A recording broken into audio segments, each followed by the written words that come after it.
My name is Gordon, 32 years old, and I never thought my own family would betray me like this. That fateful dinner at my sister Madison's house changed everything. I can still feel the cold water dripping down my face as she sneered those words at me.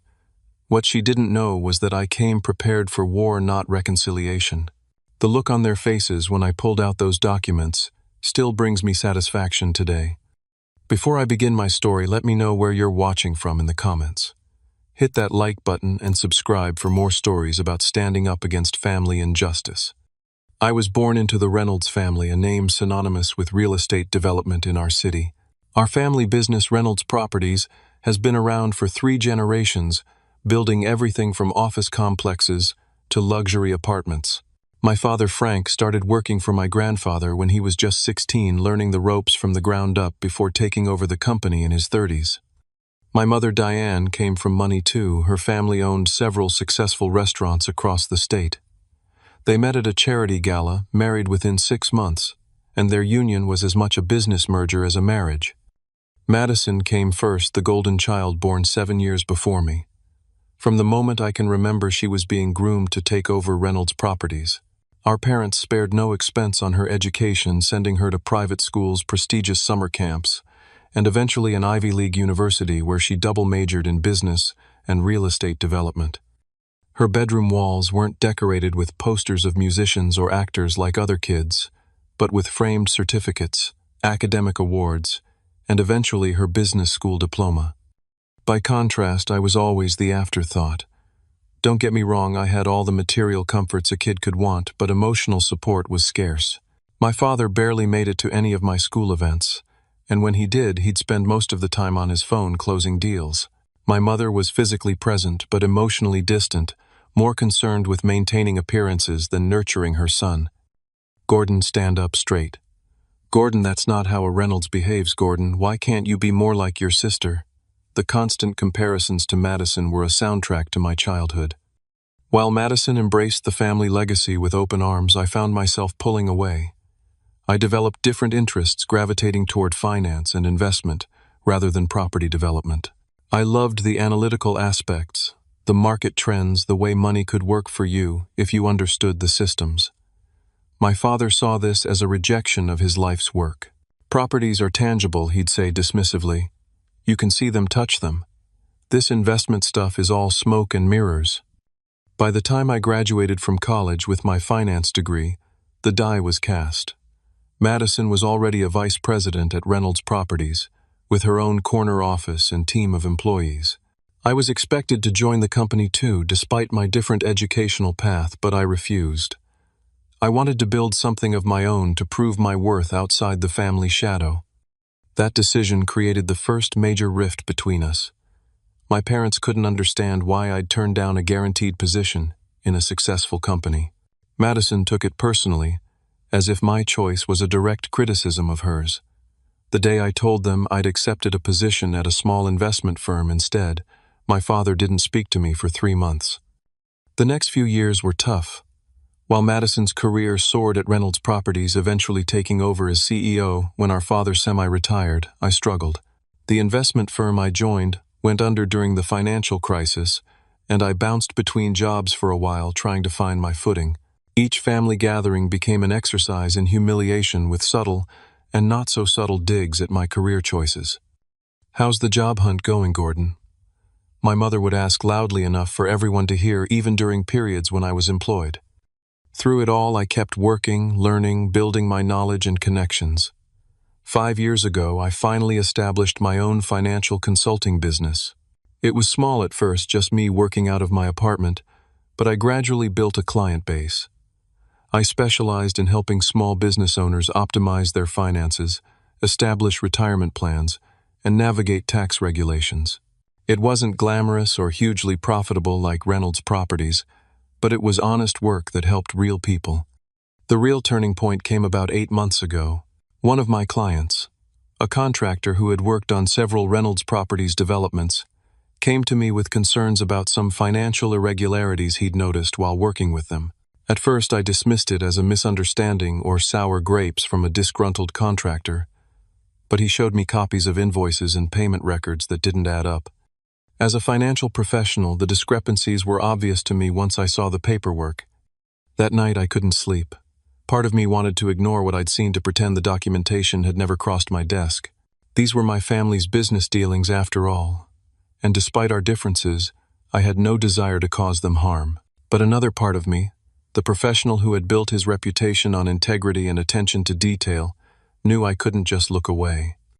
The next morning I made the decision that would eventually lead to that fateful dinner. I would investigate quietly, discreetly, to determine if there really was something unethical happening at Reynolds Properties. If it turned out to be nothing no one would ever need to know, I'd looked into it. But if my suspicions were confirmed, I would have some difficult choices to make. I had no idea then that my investigation would uncover a decades-long pattern of fraud that would ultimately tear my family apart. And I certainly never imagined that it would culminate in my sister pouring water over my head at her dining room table while my parents applauded her actions. The investigation began innocuously enough. I started by reviewing public records of Reynolds Properties developments, cross-referencing them with tax filings and building permits that were available through public databases. Nothing seemed amiss at first glance, but something felt off about the timing of certain projects and the reported costs. I needed more information, but I had to be careful. If my family caught wind of what I was doing, they'd shut me out completely before I could determine if there was any actual wrongdoing. I decided to reach out to someone I trusted, someone with access to information I couldn't easily obtain. Bradley Turner and I had been friends since college. We'd lost touch for a few years, but reconnected at our 10-year reunion. He now worked for the Internal Revenue Service, in a division that handled tax audits for businesses. One night over drinks, I casually mentioned some general concerns about a client who suspected financial irregularities at a company they were considering investing in. "What kind of irregularities are we talking about?" Bradley asked, swirling his whiskey. I described some of the patterns I'd observed in Reynolds Properties' public filings, careful not to name the company. Bradley's expression grew serious. "That sounds like potential tax fraud, Gordon. If your client has evidence, they should report it. But what if it's a family business? What if reporting it means destroying relationships that can never be repaired?" Bradley studied my face for a long moment before setting down his glass. "This isn't about a client, is it? This is about Reynolds Properties." I couldn't lie to him.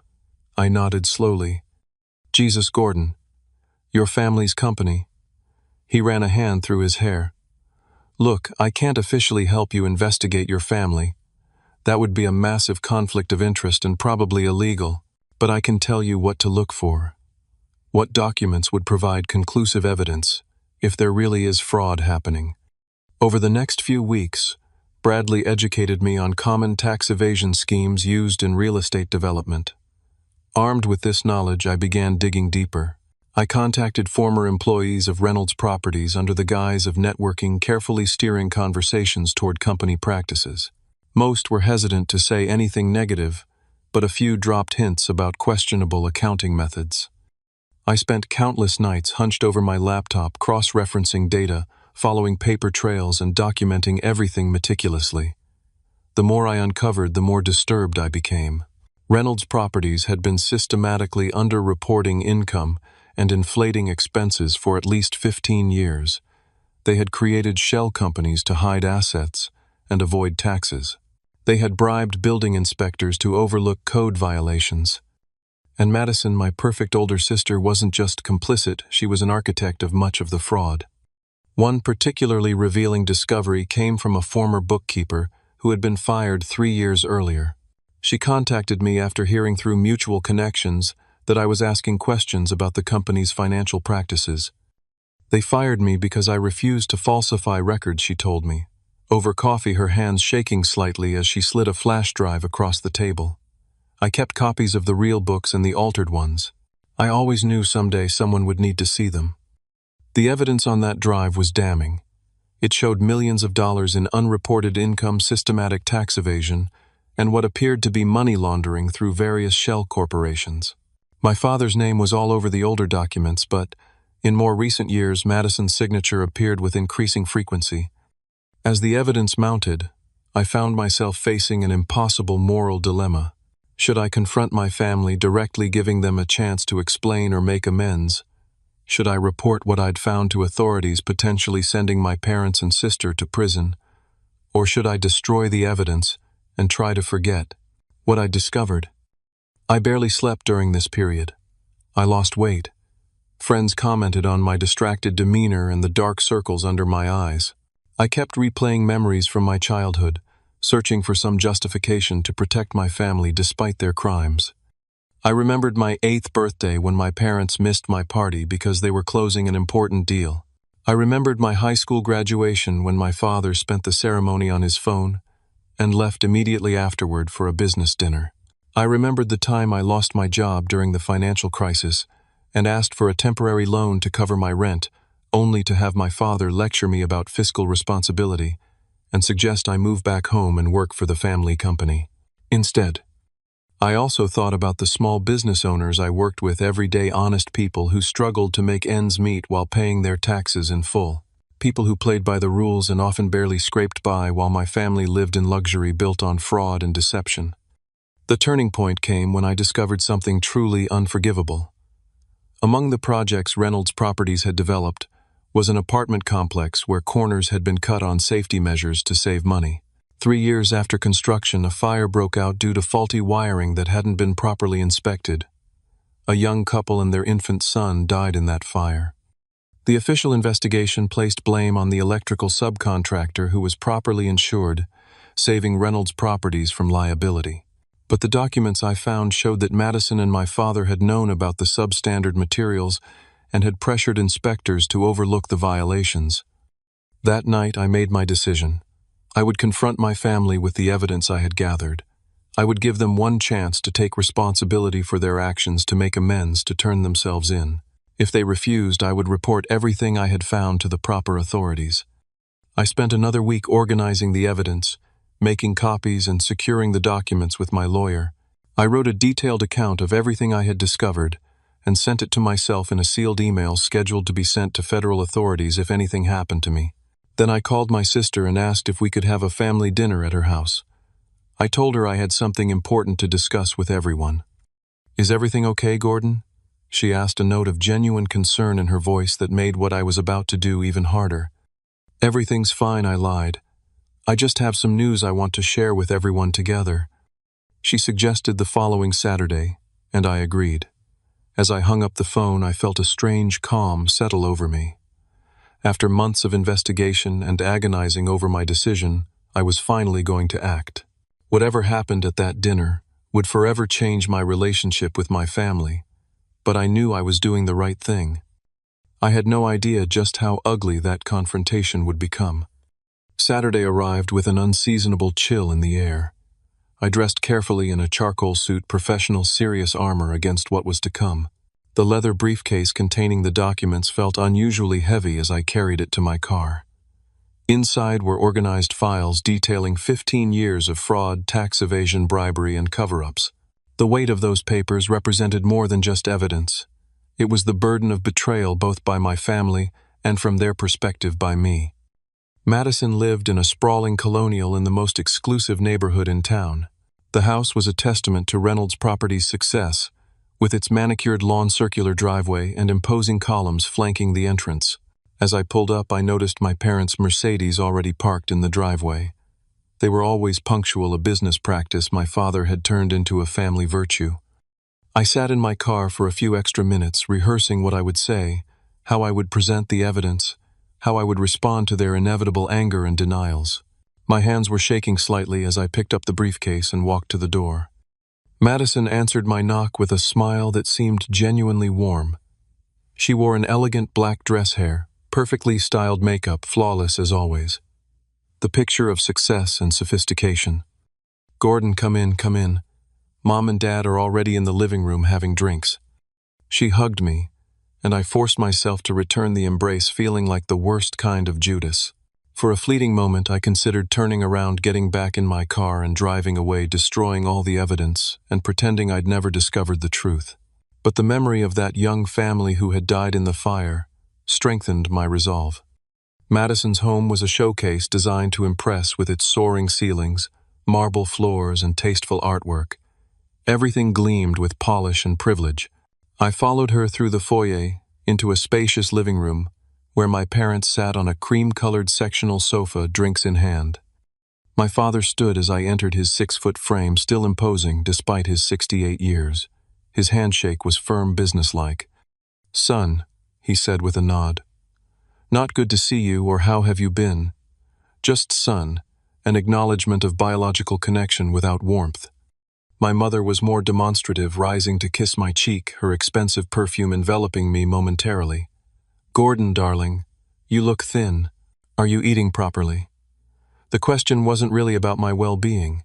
It was a subtle dig, implying I couldn't properly care for myself, that my life choices had led to some kind of deprivation. "I'm fine, Mother. Just been busy with work." Oh, my father perked up at this. Business picking up finally. Those small clients of yours actually paying decent fees now. The dismissive tone was familiar, but knowing what I now knew about how Reynolds Properties had built its wealth made it even more galling. I swallowed my irritation. My practice is doing well, yes. "What can I get you to drink?" Madison interrupted, playing the perfect hostess. "Just water, thanks. I want to keep a clear head tonight." My father raised an eyebrow at this, but said nothing. My mother filled the silence with chatter about mutual acquaintances, charity events, and the country club renovations. I nodded at appropriate intervals, my mind elsewhere, the briefcase resting against my leg like a live thing. After what seemed like an eternity of small talk, Madison announced dinner was ready. We moved into the formal dining room where a table that could comfortably seat 12 was set for our small family of 4. Crystal glasses, fine china, and sterling silver utensils gleamed under a chandelier that probably cost more than my annual income. The first course was served a delicate butternut squash soup that I barely tasted. The conversation continued to drift around superficial topics, everyone carefully avoiding anything substantive. This was typical of our family gatherings: maintain appearances, keep things pleasant on the surface, never dig too deep into feelings or concerns. "So Gordon," my father said, as the main course was served, "Madison mentioned you had some news to share. A new client, perhaps. Or have you finally met someone worth introducing to the family?" The moment had come sooner than I expected. I placed my fork down carefully beside my barely touched filet mignon. "Actually, it's about Reynolds Properties." The air in the room shifted immediately. My mother's hand froze halfway to her wine glass. Madison's eyes narrowed slightly. My father's expression hardened. "What about the company, Madison?" asked, her voice carefully controlled. "I've been doing some research," I began, choosing my words carefully. "Looking into the company's financial practices, its tax filings, its building safety records. Why would you be investigating our company?" My father's voice was dangerously quiet. I met his gaze steadily. "It started with some discrepancies that were brought to my attention by a contractor who worked with Reynolds Properties. The more I looked into it, the more problems I found." Madison laughed, but it sounded forced. "Oh, Gordon, always the dramatic one. If you had concerns, why didn't you just ask me, or Dad? Why go sneaking around behind our backs? Would you have told me the truth? About the tax evasion, the bribes to building inspectors, the shell companies used to hide assets?" With each question, I watched their faces. My mother paled. My father's jaw tightened. Madison's smile became fixed, unnatural. "I don't know what you think you found," my father said, "but you're clearly confused. Reynolds Properties is run with the highest ethical standards." "Is that so?" I reached for the briefcase by my feet. "Because I have documentation that suggests otherwise. 15 years of evidence showing systematic fraud." Madison stood abruptly, her chair scraping loudly against the hardwood floor. "I think you should leave, Gordon. This is beyond inappropriate." "I'm not leaving until we discuss this," I insisted, keeping my voice level. "I'm giving you a chance to explain, to make this right." "Make what right?" "Some imagined crimes you've invented because you're jealous of our success." Madison's voice rose. "You've always resented me, resented Dad because you couldn't measure up. This isn't about jealousy, Madison. It's about criminal behavior that has hurt people, real people." I turned to my father. "Like the Carson family who died in the fire at the Westview Apartments because you cut corners on electrical work." My mother gasped. My father's face went from red to white in an instant. "You have no idea what you're talking about," he whispered. "I have copies of the original inspection reports before they were altered. I have emails between you and Madison discussing how to pressure the inspector to overlook the violations. I have everything, Dad." Madison walked around the table toward me, her movements stiff with rage. "Who do you think you are? You contribute nothing to this family, yet you sit in judgment of us. We built something magnificent while you floundered from one mediocre job to another."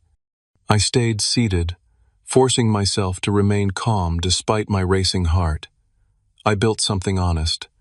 Can you say the same?" That's when it happened. Madison picked up a crystal pitcher of ice water from the table and poured it directly over my head. The cold was shocking water streaming down my face, soaking my suit, dripping onto the polished floor. "You have 5 minutes to leave my house," she hissed, her face inches from mine, distorted with fury. To my astonishment, my parents began to applaud. My father actually smiled, nodding in approval at Madison's action. My mother joined in, clapping delicately, as if at a theater performance. "Well done, Madison," my father said. "It's about time someone put him in his place." I sat there, water dripping from my hair, my expensive suit ruined, facing the united front of my so-called family. In that moment, any remaining doubts I had about what I needed to do vanished completely. The water was ice cold against my scalp, trickling down my spine and soaking through my shirt. Time seemed to slow, as droplets fell from my chin onto the pristine tablecloth, each one a small punctuation mark in this unfolding family drama. I could feel their eyes on me, expecting me to storm out in humiliation, or perhaps to explode in anger, giving them more ammunition to dismiss me as unstable and unreliable. I did neither. Instead, I calmly reached for a cloth napkin and methodically dried my face, maintaining eye contact with Madison the entire time. The smug satisfaction in her eyes began to falter slightly at my composed reaction. This wasn't the script she had written for this confrontation. "Is this how the mighty Reynolds family handles criticism?" I asked quietly, my voice steady, despite the adrenaline coursing through my veins. "With childish tantrums and physical aggression, how professional." "You dare talk to us about professionalism when you've been sneaking around spying on your own family?" Madison's voice rose an octave, the control she prided herself on starting to slip. My father stood now, pointing a finger at me. "Your sister is right. You have no right to come into our homes, eat at our table, and then accuse us of crimes. If you have such disdain for how Reynolds Properties operates, you should have just stayed away entirely. That's rich, coming from you, Dad. You're the one who taught me about the importance of integrity. Remember, all those lectures about how a man's word is his bond, how reputation is everything in business." I shook my head, water droplets flying from my still-soaked hair. Was it all just talk, or did those principles only apply to everyone else, not to the almighty Reynolds family? My mother, who had remained largely silent until now, suddenly spoke up. "Gordon, darling, I think you're working too hard. Perhaps you're having some sort of breakdown. We can get you help, the best doctors."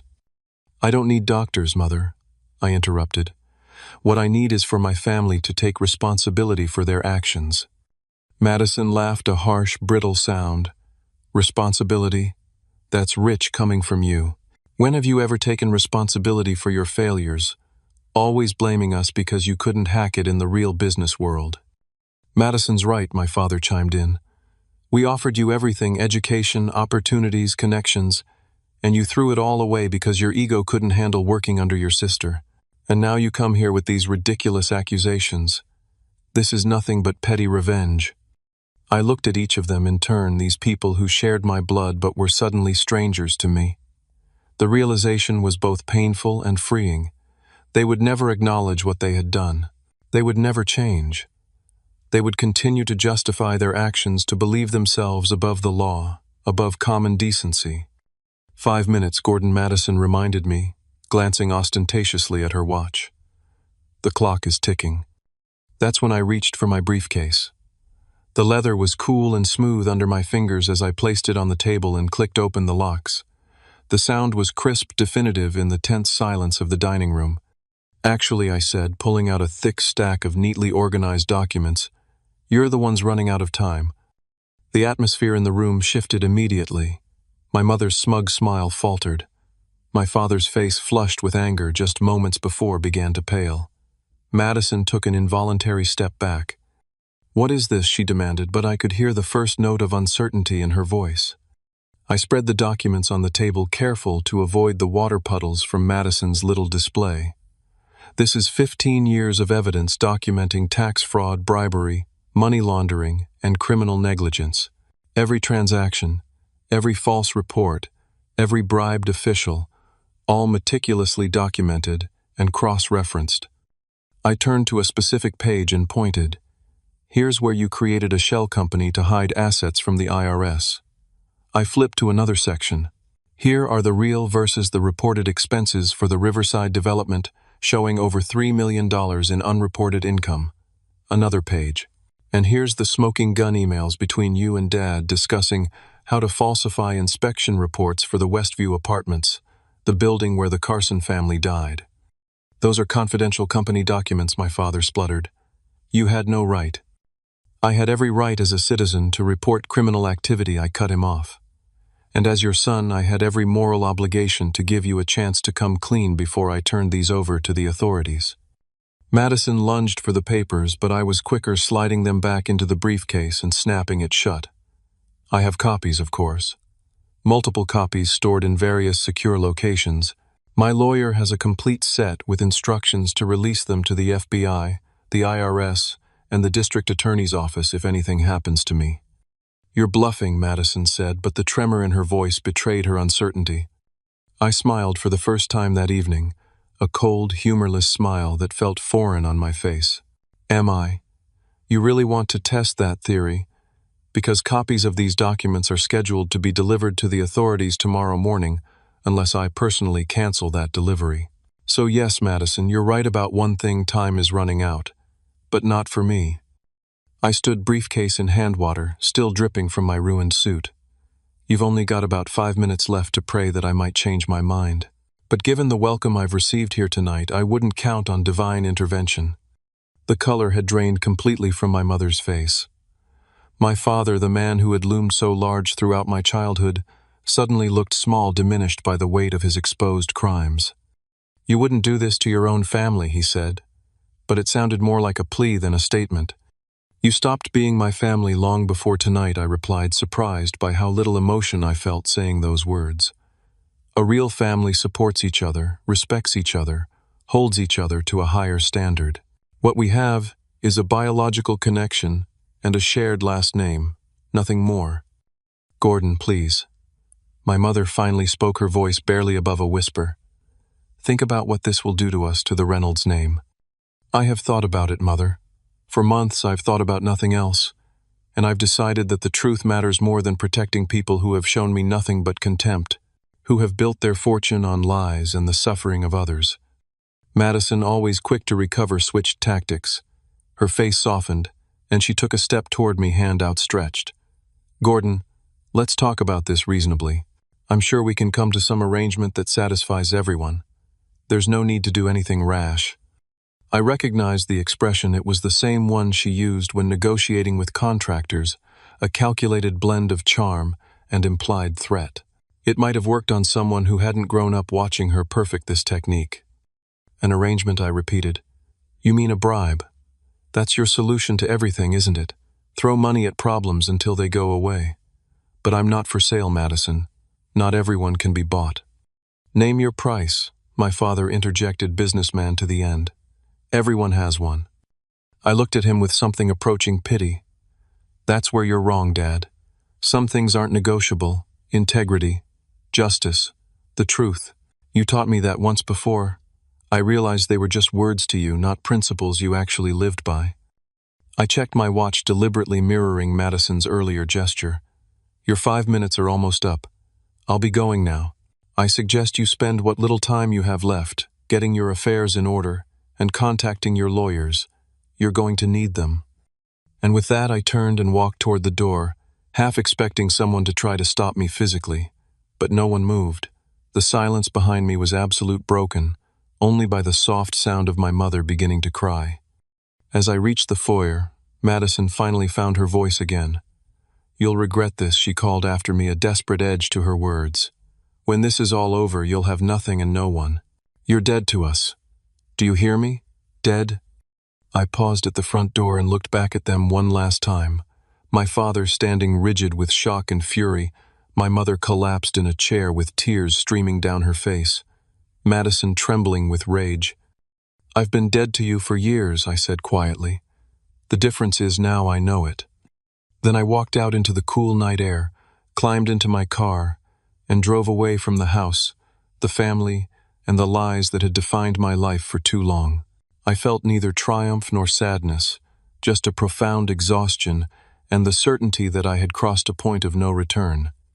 Tomorrow everything would change for the Reynolds family, and for the first time in my life I would be charting my own course, unburdened by their expectations and untainted by their corruption. The next 24 hours passed in a blur.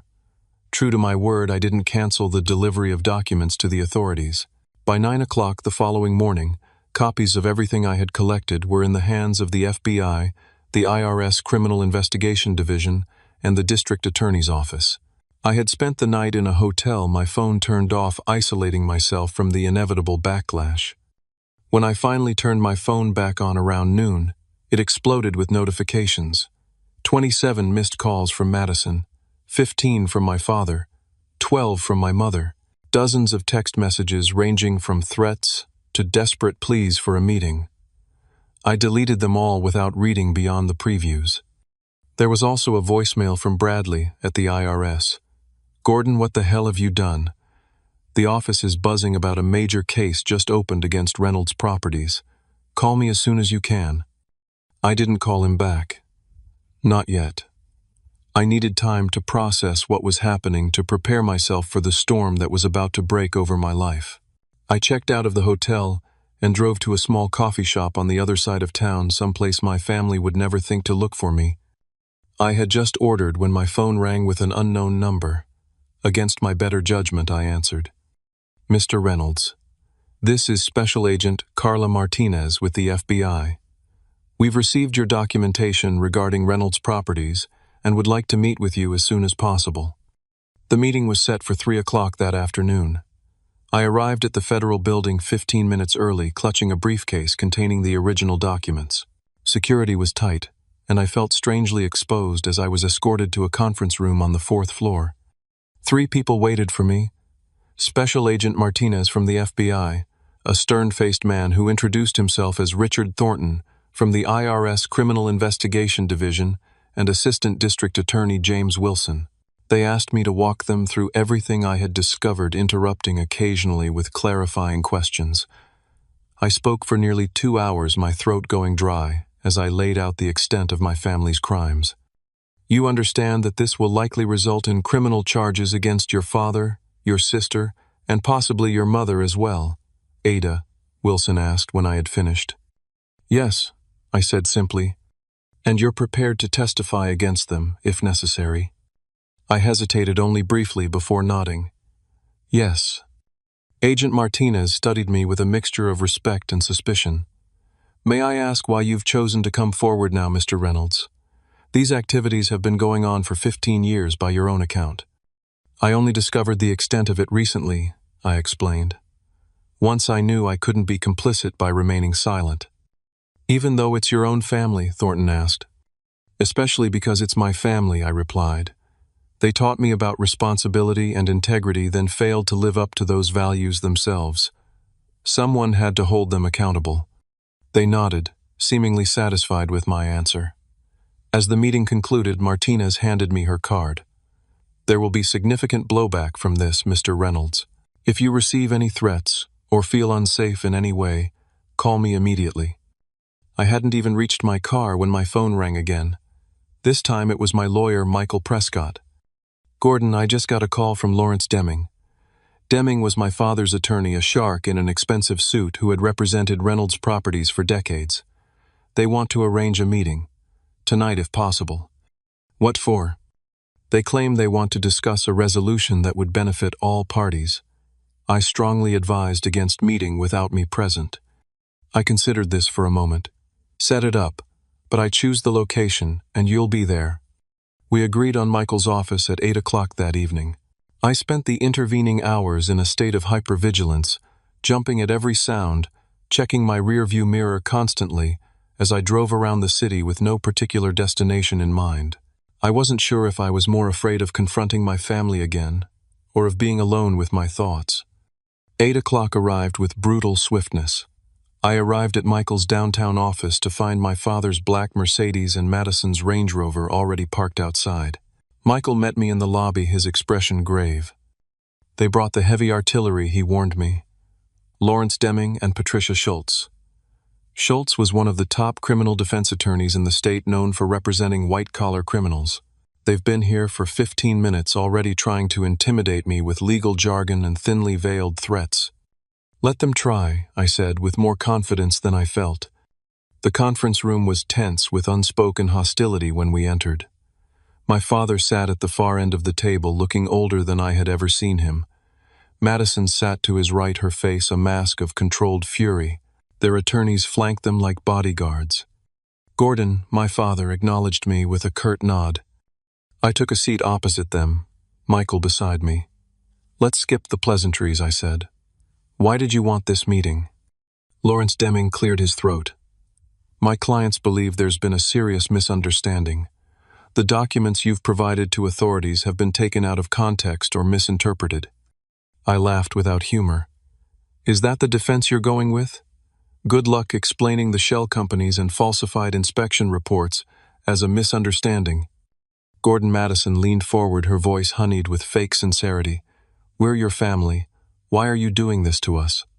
I think the water you poured over my head last night answered that question pretty definitively, don't you? Her smile faltered. I was upset. You blindsided us with those accusations, which you knew were true. Mr. Reynolds, Patricia Schultz interjected smoothly. What exactly do you hope to accomplish with these allegations? Surely destroying your family's company and reputation isn't your goal. My goal is justice, I replied simply. For the people who died in that fire. For the taxpayers who picked up the slack while Reynolds Properties evaded millions in taxes. For everyone who played by the rules while my family decided they were above them. My father slammed his hand on the table. Enough of this sanctimonious garbage. You want money, fine. Name your price. 10 million. 20. We can make it happen tonight. Wire the funds to any account you specify. Just call off the dogs and hand over all copies of those documents. Michael started to speak, but I raised a hand to stop him. I stared at my father, this man who had loomed so large in my imagination for my entire life, and felt nothing but pity. You still don't get it, do you? This isn't about money. It was never about money. Then what Madison demanded. Revenge, because we didn't praise you enough. Because the company went to me instead of you. It's about doing the right thing, I said quietly, something that seems to be a foreign concept in this family. The right thing, my father scoffed. Do you have any idea what you've done? The company will be destroyed. Hundreds of employees will lose their jobs. Our family name will be ruined forever. Is that your idea of right? You did this, not me, I countered. Every time you bribed an inspector, every time you falsified a tax return, every time you chose profit over safety, you're the architects of this disaster, not me. The meeting devolved quickly after that. Threats were made legal and otherwise. Madison called me every name she could think of. My father alternated between rage and attempted manipulation. Their attorneys tried repeatedly to steer the conversation toward some kind of settlement. Through it all, I remained calm, refusing to engage with their emotions or to consider any deal that would involve withdrawing the evidence. After an hour of getting nowhere, they finally gave up. As they gathered their things to leave, my father paused beside my chair. You're no longer my son, he said, his voice low and trembling with rage. If I pass you on the street, I won't acknowledge you. If you're dying in a hospital, I won't visit. You are dead to this family from this moment forward. I looked up at him, this stranger who had given me life but little else. I can live with that, I said. They filed out of the room, Madison pausing at the door to deliver a parting shot. You think you've won, but you've lost everything, Gordon. When this is all over, you'll have nothing and no one." After they left, Michael poured us each a generous whiskey from the bottle he kept in his credenza. "You okay?" he asked, concern evident in his voice. I considered the question carefully before answering. "No," I admitted, "but I will be." That night alone in my apartment, I finally allowed myself to feel the full weight of what I had done. The grief hit me in waves, not for the relationships I had lost, which had been broken long before this confrontation, but for the family I had never really had. For the father who had never seen my worth, the mother who had never truly known me, the sister who had viewed me as competition rather than kin. I cried until there were no tears left, then fell into an exhausted sleep, still wearing my clothes.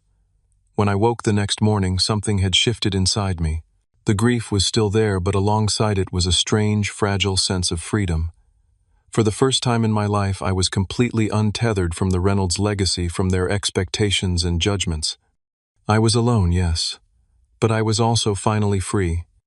The aftermath unfolded with the inexorable logic of a mathematical proof. Actions had consequences, and my family's actions had finally caught up with them. 3 days after I provided the evidence to authorities, the FBI and IRS conducted simultaneous raids on the Reynolds Properties headquarters and 3 other locations, including my parents' home and Madison's house.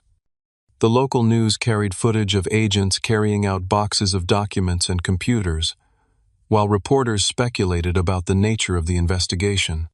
By the end of the week, formal charges had been filed against my father, Madison, and 2 other executives at the company. The list was extensive: tax fraud, money laundering, wire fraud, bribery of public officials, and criminal negligence resulting in death. My mother was named as a person of interest, but not immediately charged. The story dominated local media and even made national business news. "Reynolds Properties empire crumbles amid fraud allegations," read one headline. "Family whistleblower exposes years of corporate corruption," proclaimed another. I stopped reading after the first few days. The satisfaction I had anticipated feeling never materialized, replaced instead by a hollow ache and the constant nagging question, had I done the right thing? The personal fallout was immediate and severe. My phone became a weapon deployed against me, delivering venomous messages from extended family members who blamed me for destroying the family legacy. Cousins I had grown up with blocked me on social media. My mother's sister called me in tears, asking how I could do this to my own blood. I had no answer that would satisfy her or anyone else who saw my actions as betrayal rather than justice. Even more difficult were the calls from Reynolds Properties employees, people whose livelihoods were now in jeopardy. Some were understanding, acknowledging that the company's leadership had brought this on themselves. Others were furious, seeing me as the villain who had endangered their jobs out of spite or jealousy. One call in particular haunted me. Lisa Parker had been my father's assistant for 20 years. I had known her my entire life. She had sent me birthday cards every year, even during periods when my father and I weren't speaking. "I always thought you were different, Gordon," she said, her voice tight with emotion. "I defended you when your father complained about your choices, and now I find out you've been working against us all this time." "Not against you, Lisa," I tried to explain. "Against the illegal activities, the fraud, the lies." "Save it," she cut me off. "I'm 58 years old. Do you know how hard it is to find a new job at my age? The company is in chaos. They're talking about layoffs. Where am I supposed to go?" I had no answer for her. The truth was, I hadn't fully considered the collateral damage my revelations would cause. In my righteous determination to expose my family's crimes, I had overlooked the innocent people who would be caught in the crossfire. The isolation grew more profound with each passing day. Friends who had been close suddenly became unavailable. Business associates found reasons to cancel meetings or referred me to colleagues. Even my small client base began to dwindle as news of my involvement in the Reynolds scandal spread. I began to wonder if Madison had been right. Perhaps I had won the battle but lost everything else that mattered. The victory felt increasingly Pyrrhic as the weeks passed, and the legal proceedings against my family ground forward at an agonizingly slow pace. The lowest point came about 6 weeks after that fateful dinner. I was grocery shopping late one night, trying to avoid running into anyone I knew when I rounded an aisle and came face to face with my mother. She looked terrible, her normally perfect appearance disheveled, dark circles under her eyes. She froze when she saw me, her hand tightening on her shopping cart. For a moment I thought she might speak to me, might offer some word of reconciliation or at least acknowledgement. Instead, she turned her cart around and walked away without a word, as if I were a stranger, or worse, completely invisible. I abandoned my half-filled cart and drove home in a daze. That night, for the first time since I was a teenager, I seriously considered drinking myself into oblivion. The bottle of scotch on my kitchen counter beckoned with promises of temporary escape from the crushing weight of isolation and doubt. Instead, I called the one person who had reached out to me since the scandal broke, Elizabeth Chen, a former classmate who now worked as an ethics professor at the local university. She had emailed me a week after the news broke, simply saying, "What you did took immense courage. If you ever need to talk, I'm here." Elizabeth answered on the third ring despite the late hour. "Gordon, is everything okay?" "No," I admitted. "I'm not okay. I'm starting to think I made a terrible mistake." "Why don't you come over?" she suggested. "I'll put on some coffee." Elizabeth's small apartment was warm and cluttered with books, a stark contrast to the sterile perfection of my family's homes. She listened without interruption as I poured out my doubts, my guilt about the employees who might lose their jobs, my increasing isolation, and the crushing weight of being cast out from my family. When I finally ran out of words, she was quiet for a long moment. "Gordon, did you know that whistleblowers almost always go through what you're experiencing? The isolation, the doubt, the questioning of their own actions. There's even research on it. They call it whistleblowers' remorse. So I'm just another statistic." She smiled gently. "No, you're a human being grappling with an incredibly difficult ethical choice.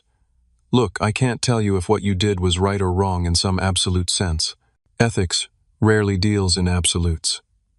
But I can tell you this: you acted according to your principles at great personal cost. There's moral courage in that, regardless of the outcome. What about the people who might lose their jobs? The ones who did nothing wrong? That's a legitimate concern," she acknowledged. "But consider this: those jobs were built on fraud.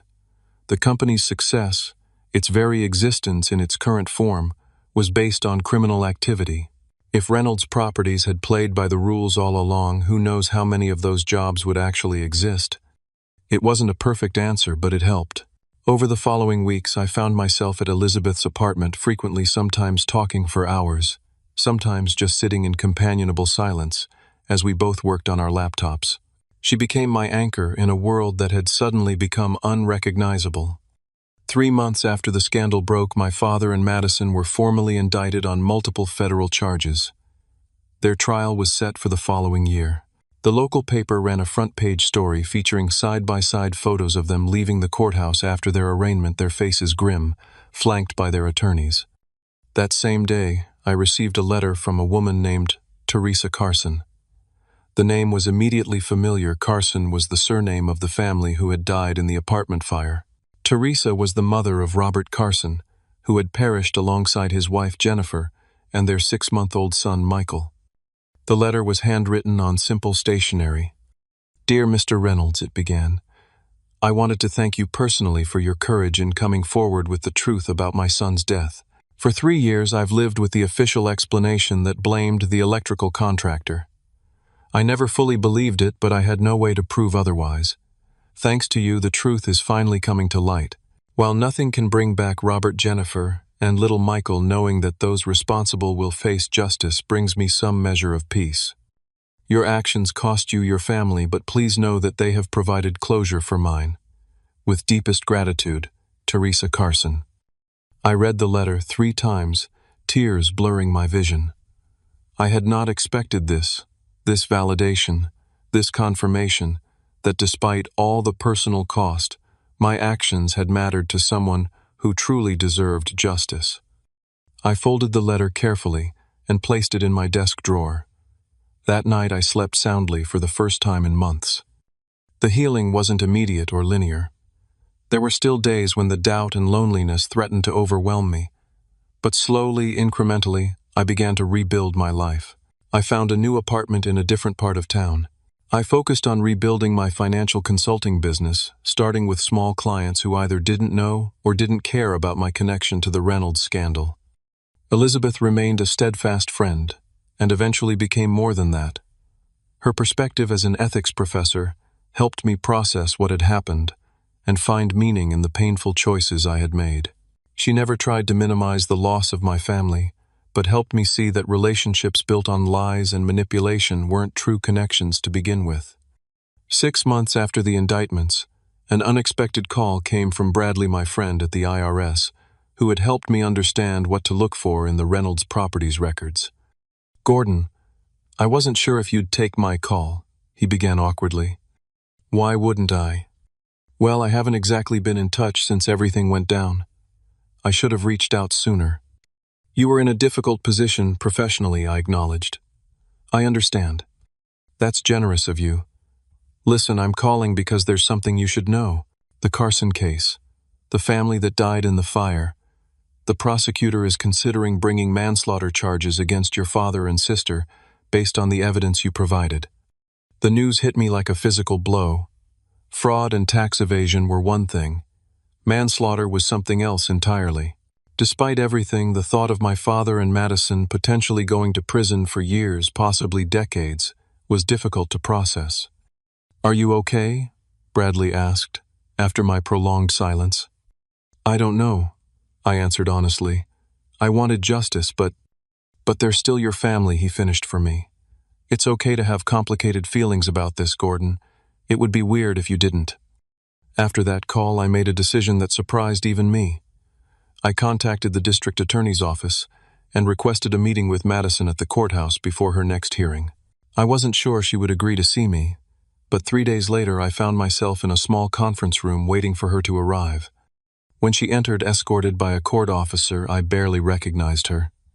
The perfectly polished Madison was gone, replaced by someone who looked both older and somehow diminished. She wore no makeup, and her designer clothes had been replaced by a simple blouse and slacks that looked like they'd been chosen for a jury rather than for style. "You wanted to see me," she said, flatly, taking the seat across from me. "Why?" I had rehearsed what I wanted to say, but facing her now, the words evaporated. "I heard they might bring manslaughter charges," I finally managed. "And you came to gloat." Her voice was bitter, but lacked the cutting edge I remembered. "No. I came to ask if there's anything I can do." She stared at me in disbelief. "You're the reason I'm facing these charges in the first place, and now you want to help. That's rich even for you, Gordon." "I didn't want this," I said quietly. "I wanted the truth to come out. I wanted accountability. But I never wanted—" "Save it," she interrupted. "You knew exactly what would happen when you handed over those documents. Don't pretend otherwise." Perhaps she was right.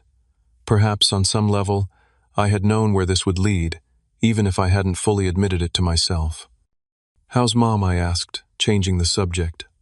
Something flickered across Madison's face. Pain, perhaps, or worry. "Not good. She's drinking too much. Barely leaves the house. Dad's lawyer thinks the prosecutors might offer her immunity to testify against Dad, but she refuses to even discuss it." "And Dad?" Madison's expression hardened. "Like you care. He's a shadow of himself, if you must know. His health is failing. The stress of all this." She trailed off, then fixed me with an accusing stare. "Are you satisfied now? Is this the justice you wanted?" I met her gaze steadily. "No, this isn't what I wanted, but it's what your actions, all of your actions, made inevitable." She looked away, and for a brief moment I thought I saw the first glimmer of recognition of acceptance, that she bore responsibility for where she now found herself. But it passed quickly, replaced by the defensive anger I knew so well. "Time's up," the court officer announced from the doorway. Madison stood. "Don't come back, Gordon. There's nothing left to say between us." As she turned to leave, I spoke one last time. "Madison, despite everything, I hope someday you can understand why I did what I did." She paused at the door but didn't turn around. "Someday maybe, but not today." And with that she was gone, leaving me alone with the echoing silence and the complicated grief of a family irrevocably broken. 2 years have passed since that fateful dinner at Madison's house, when a pitcher of cold water became the catalyst for a complete transformation of my life. The legal proceedings against my family finally concluded 6 months ago. My father, at 70 years old, was sentenced to 8 years in federal prison for fraud, tax evasion, and negligent homicide. Madison received 5 years, a lighter sentence, reflecting her cooperation with prosecutors in the later stages of the investigation. My mother avoided jail time through a plea agreement but was placed under house arrest for 2 years and ordered to pay substantial restitution. Reynolds Properties no longer exists. The company was dissolved, its assets sold to pay fines, legal fees, and restitution to victims, including the families of those who died in the apartment fire. Many employees lost their jobs, though some were hired by the companies that purchased various Reynolds properties and development projects. As for me, I've built a new life from the ashes of the old one. My financial consulting business has slowly rebounded with a new focus on helping small businesses maintain ethical practices while navigating complex regulations. I've even hired a few former Reynolds Properties employees who had nothing to do with the fraudulent activities, including Lisa Parker, my father's former assistant, who now manages my office with characteristic efficiency. Elizabeth and I married last spring in a small ceremony attended by a handful of friends who stood by me during the darkest days. Bradley was my best man. We bought a modest house in a quiet neighborhood, nothing like the ostentatious mansions my family once occupied, but it's filled with warmth and genuine connection, something I never truly experienced growing up. The journey to this point hasn't been easy or straightforward. There were months of depression following the trial periods, when I questioned everything about my decision to expose my family's crimes. The isolation was at times nearly unbearable. Former friends and business associates who abandoned me during the scandal occasionally reappear now, usually with awkward explanations about giving me space or not knowing what to say. I accept their overtures politely, but keep them at arm's length. The crisis revealed who was truly in my corner, and those are the relationships I now cherish. The most unexpected development came 6 months ago when I received a letter from Madison. She had been in prison for a year and a half by then, and we hadn't communicated since our courthouse meeting. The letter was tentative, almost hesitant, so unlike the confident, brash sister I had known. "I've had a lot of time to think in here," she wrote. "About the company, about our family, about what led us to this point. I was angry at you for so long, Gordon, furious that you had destroyed everything we built. But lately I've been asking myself if what we built was worth preserving. The more I reflect on it, the more I realize that Dad created a culture where cutting corners and breaking rules was normalized, expected even. And I followed his example without question. That doesn't excuse what I did, what we all did, but I think I'm finally beginning to understand why you couldn't be part of it." After several exchanges of letters, I decided to visit her at the minimum security facility where she was serving her sentence. It was a strange, emotional reunion. The prison setting stripped away all the trappings of wealth and status that had defined our relationship for so long. Sitting across from each other in the visitors' area, we were just two people trying to make sense of a shared past and very different presents. "I never thought I'd say this," Madison told me during that visit, "but in some ways you did me a favor. Not the prison part, obviously." She gave a wry smile. "But being forced to step off the hamster wheel to reevaluate everything I thought was important, I don't think I would have done that voluntarily." "And what have you concluded?" I asked. She looked down at her hands, the manicured nails of her former life now plain and short. "That success without integrity is just an elaborate lie. That I was so focused on winning Dad's approval that I lost sight of who I actually wanted to be. That maybe when I get out of here I can build something new that I can be genuinely proud of. We're not close, Madison and I, and may never be.